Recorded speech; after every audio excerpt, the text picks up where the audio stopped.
آج عالم کے بول میں ہمارے ساتھ موجود ہیں ایک ایسی شخصیت جن کی ویڈیوز آپ سوشل میڈیا پر یقیناً دیکھتے رہتے ہوتے ہیں، دینی اور سماجی خدمت میں پیش نظر آتے ہیں، دعوت اسلامی کے مرکزی شورا کے اہم رکن ہیں، سی ای او ہیں مدنی ٹیلی ویژن اور FGRF کے۔ ہماری بہت خوش قسمتی ہے کہ پہلی بار کسی نیوز چینل کو انہوں نے ٹائم دیا ہے۔ مولانا عبدالحبیب عطاری صاحب، بہت شکریہ آپ کے وقت کا، اور ان کے ساتھ موجود ہیں پرنسپل جامع نور القرآن محمد علی شاہ صاحب، آپ کا بھی بہت شکریہ۔ عطاری صاحب، آپ سے گفتگو کا آغاز کرنا چاہوں گا۔ سب سے پہلے تو ماہ رمضان کی فضیلت کے حوالے سے بتائیے گا، بلکہ میں چاہوں گا کہ ہمارے ناظرین کو آپ بتائیں کہ نبی کریم صلی اللہ علیہ وآلہ وسلم کا رمضان کیسا ہوتا تھا؟ بسم اللہ الرحمن الرحیم۔ بہت ہی خوبصورت سوال آپ نے کر دیا ہے، اور واقعی ایک مسلمان کے لیے رول ماڈل تو ہمارے آقا سرکار دو جہاں صلی اللہ علیہ وسلم ہی ہیں، اور انہی کے صدقے ہمیں رمضان ملا ہے۔ اور رمضان کی اہمیت کے بارے میں نبی پاک علیہ السلام کی بڑی خوبصورت حدیث پاک ہے کہ اگر میری امت کو معلوم ہوتا رمضان کیا ہے تو وہ تمنا کرتے سارا سال ہی رمضان ہو۔ اسی سے سمجھ جائیں کہ رمضان کی اہمیت کیا ہے۔ مولا علی شیر خدا کرم اللہ تعالی وجہ الکریم ایک جگہ فرماتے ہیں کہ اگر اللہ کریم کو اس امت کو عذاب دینا ہوتا تو اس امت کو سورہ اخلاص اور رمضان عطا نہ فرماتا۔ تو یہ تو عذاب سے بچانے کے لیے آیا مہینہ۔ اچھا، اب ظاہر ہے کہ ہم دیکھتے ہی دیکھتے آدھا رمضان تو گزر گیا ہے۔ تھوڑا عرصہ پہلے ہم سوچ رہے تھے کب رمضان کا چاند نظر آئے گا، اور ابھی دیکھتے ہی دیکھتے آدھا رمضان چلا گیا۔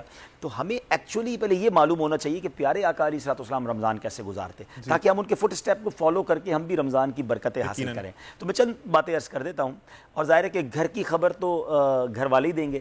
بی بی عائشہ صدیقہ طیبہ طاہرہ رضی اللہ تعالی عنہا فرماتی ہیں کہ نبی پاک علیہ السلام جب رمضان آتا تو اپنے بستر پر کم تشریف لاتے اور عبادت پر کمر بستہ ہو جاتے، اور نبی پاک علیہ السلام کا مبارک رنگ جو ہے، رنگ مبارک وہ چینج ہو جاتا تھا، زرد ہو جاتا تھا خوف خدا کی وجہ سے، اور آپ خوب گڑ گڑا کر دعائیں کیا کرتے۔ تو اب ہم نے چیک کرنا ہے کہ ہم ایسا تو نہیں کہ بستر پر زیادہ وقت گزار رہے ہیں۔ لوگ رمضان میں دیکھا یہ جاتا ہے زیادہ آرام کرتے ہیں اور زیادہ کھاتے ہیں، حالانکہ رمضان کم کھانے، کم سونے، بلکہ کم بولنے کے لیے آئے۔ کہتے ہیں نا قلیل الکلام، قلیل المنام، قلیل الطعام۔ یہ تین چیزیں اگر حاصل ہو جائیں تو پھر بندہ کا دل عبادت میں لگنا شروع ہو جاتا ہے۔ تو اللہ کرے کہ ہم نبی پاک کی اس ادا کو ادا کریں کہ ہم خوب دعائیں کریں، ایکسٹرا نوافل پڑھیں خوب۔ اچھا، پھر اس کے بعد ایک اور نبی پاک کا انداز کیا ہوتا تھا کہ رمضان میں جبریل امین پیارے آقا علیہ السلام کے پاس آتے، تو پیارے آقا جبریل امین کے ساتھ قرآن کا دور کیا کرتے۔ تو میری یہ بھی گزارش ہے آپ کے ویورز سے، آپ کے توسل سے، کہ خوب تلاوت قرآن کریں۔ اور رمضان تو ہے بھی نزول قرآن کا مہینہ نا۔ اچھا، ایک اور ٹرینڈ ہو گیا ہے، 3 روزہ تراویح، 6 روزہ تراویح، 10 روزہ تراویح۔ یہ غلط نہیں ہے، لیکن اگر کوئی شخص سمجھتا ہے کہ 6 روزہ تراویح پڑھنے کے بعد اب جناب تراویح سے جان چھوٹ گئی ہے، چھٹی مل گئی، ایسا نہیں ہے۔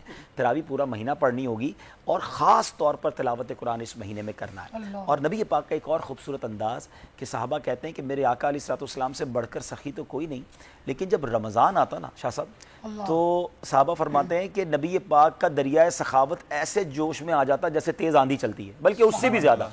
تو ہمیں یہ سیکھنے کو مل رہا ہے کہ ماہ رمضان سخاوت کا مہینہ ہے، ہمیں اس میں خوب اللہ کی راہ میں خرچ کرنا ہے۔ غریبوں کی دیکھیں اس وقت جو ٹف ٹائم ہے، خاص طور پہ اگر میں پاکستان کی بات کروں تو جو مہنگائی نے مسلمانوں کی کمر توڑ کے رکھ دی ہے، لوگ بیچارے اب لگتا ہے کہ فروٹ کی دکان پر جا کر ریٹ پوچھ کر واپس آ جاتے ہوں گے۔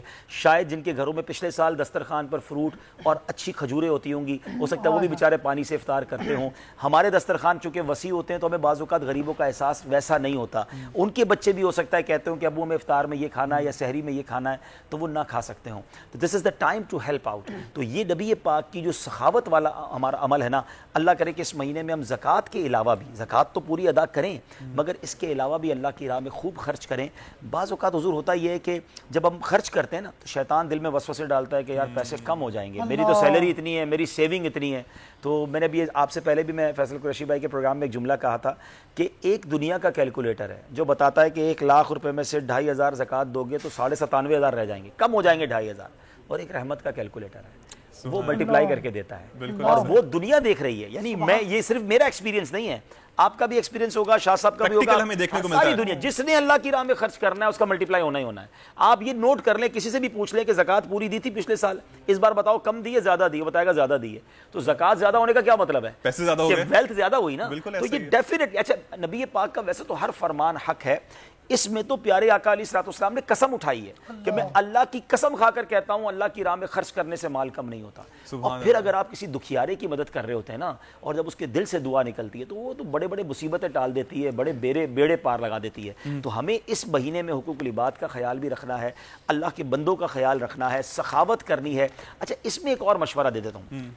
ہمارے پیر و مرشد مولانا محمد ریاض ستار قادری صاحب بڑی یونیک پرسنالٹی ہیں, اللہ نے ان کو بڑی فصاحت اور بڑی انٹلیکچولیٹی سے نوازا ہے. آپ بڑے پیارے مشورے بھی عطا فرماتے ہیں. آپ فرماتے ہیں کہ ٹھیک ہے ہم روڈ پر افطار کراتے ہیں, ہم مسجدوں میں افطار کراتے ہیں, اچھی بات ہے, لیکن وہ لوگ جو گھروں میں بیٹھے ہیں, جو روڈ پہ آ کے افطار نہیں کر سکتے, سفید پوش ہیں, اچھا اس میں ہماری بہنیں ہیں, ہو سکتا ہے اس کا گھر کا مرد تو روڈ پہ آ کے یا مسجد میں آ کے افطار کر لے گا, وہ بہنیں کہاں سے کھائیں گی وہ والا کھانا, وہ افطار میں وہ چیزیں کیسے کھائیں گی؟ تو آپ نے فرمایا اس سے زیادہ بہتر یہ کہ افطار کا سامان بنائیں اور دروازہ کھٹکھٹائیں اور دروازے پہ رکھ کے آ جائیں, اس کو پتا بھی نہیں چلے کون دے کر گیا ہے, تاکہ اس کی جو اس کی آنکھوں میں جو شرمندگی ہے وہ بھی نہ آئے, اور وہ بیچارے اپنے گھر میں اچھا افطار کر لیں, اچھی سحری کر لیں. تو اللہ کرے کہ یہ خیال ہمارے دلوں میں. عطاری صاحب ایک اور چیز میں پوچھنا چاہوں گا, اس کے بعد پھر میں یوم فرقان کے حوالے سے بھی بات کروں گا, کہ جو برداشت کا ایلیمنٹ ہے, ہم دیکھتے ہیں کہ روزہ جب لوگ رکھتے ہیں تو اس کے بعد ان کی برداشت کا ایلیمنٹ بہت کم ہو جاتا ہے. تو اس حوالے سے بھی روشنی ڈالیے گا کہ نبی کریم صلی اللہ علیہ وسلم نے اس حوالے سے کیا ارشاد فرمایا. دیکھیں ہم شاید یہ سمجھتے ہیں کہ بھوکا پیاسا رہنا ہی روزہ ہے. یقیناً کھانے پینے سے رکنا بھی روزہ ہے, مگر آنکھ کا بھی روزہ ہے, کان کا بھی روزہ ہے, زبان کا بھی روزہ ہے, اور ہاتھ کا بھی روزہ ہے. پیٹ بھوکا ہے اور ہاتھ گناہ کر رہے ہیں, زبان ڈانٹ رہی ہے, زبان لڑ رہی ہے, آنکھیں حرام دیکھ رہی ہیں, کان حرام سن رہے ہیں, تو احادیث میں مضمون ملتا ہے کہ پھر ایسا بندے کے بھوکے پیاسے رہنے کی رب کو کوئی حاجت نہیں ہے. اب جناب آپ کی زبان کا روزہ نہیں ہے, اچھا خاص طور پہ جب عصر کا وقت ہوتا ہے ہم میں نکاحت طاری ہو جاتی ہے, اب ہمیں روڈوں پہ بازوں کا جھگڑے نظر آتے ہیں, ٹریفک کوئی سگنل توڑ دے یا ہمارے آگے سے گزر جائے, تو یہی تو وقت ہے صبر کرنے کا. لیکن یہاں میں یہ بھی مشورہ دوں گا کہ کچھ لوگ ہوتے ہیں جو بیچارے ہائپر ہو جاتے ہیں, تو ہمیں تو جواب نہیں دینا چاہیے نا. ہم سمجھ رہے ہیں اس نے روزہ رکھا ہے, کوئی بات نہیں, اس کو زیادہ مشکل ہو رہی ہے. کچھ لوگوں کو شوگر کی وجہ سے, کچھ لوگوں کی کچھ ایڈکشنز ہوتی ہیں کہ وہ ایڈکشنز پوری نہیں ہو رہی تو وہ روزہ نہیں رکھ پاتے, تو روزے میں اس کو مشکل ہو رہی ہوتی ہے. تو اگر کوئی مسلمان غصے میں آ بھی گیا ہے نا تو درگزر کر دیں, معاف کر دیں. یہ بھی تو نبی پاک کا طریقہ ہے نا, دل بڑا رکھیں, اور یقین کریں معاف کرنے سے اللہ تعالیٰ بھی راضی ہوتا ہے, آپ کی عزت بھی بڑھتی ہے. تو جھگڑا نہ کریں روزے میں. اب عطاری صاحب مغفرت کا عشرہ چل رہا ہے, اور آج رات یوم فرقان بھی آتا ہے. پہلی اسلامی جنگ جو ہے وہ آج ہوئی تھی, جس میں فرشتوں کے ذریعے مسلمانوں کی مدد کی گئی تھی. تو اس جنگ سے ہمارے لیے کیا پیغام ہے, کیا پیغام پوشیدہ ہے اس جنگ میں؟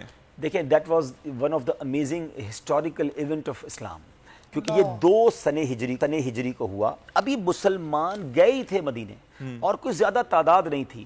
اس وقت مسلمانوں کی تعداد صرف 313 تھی, یعنی 313 افراد بدر کے میدان میں موجود تھے. اور غیر مسلموں کو پتہ پلان کیا تھا کہ ایک ہی باری میں سب کو مار دینا ہے تو اسلام ہی ختم ہو جائے گا, دنیا میں کوئی اللہ کا نام لینے والا ہی نہیں بچے گا. تو انہوں نے بڑی خطرناک پریپریشن کی تھی, اور دیٹ واز ڈیسائیڈر, اسی لیے اس کو یوم الفرقان کہا. فرق کر دیا کفر اور حق اور باطل کے درمیان, فرق کر دیا. اچھا پھر جو کمال کی بات تھی نا کہ اس رات جو نبی پاک کی, جو شاہ صاحب آپ نے بھی پڑھا ہوگا, ہسٹوریکل دعا تھی شب بدر.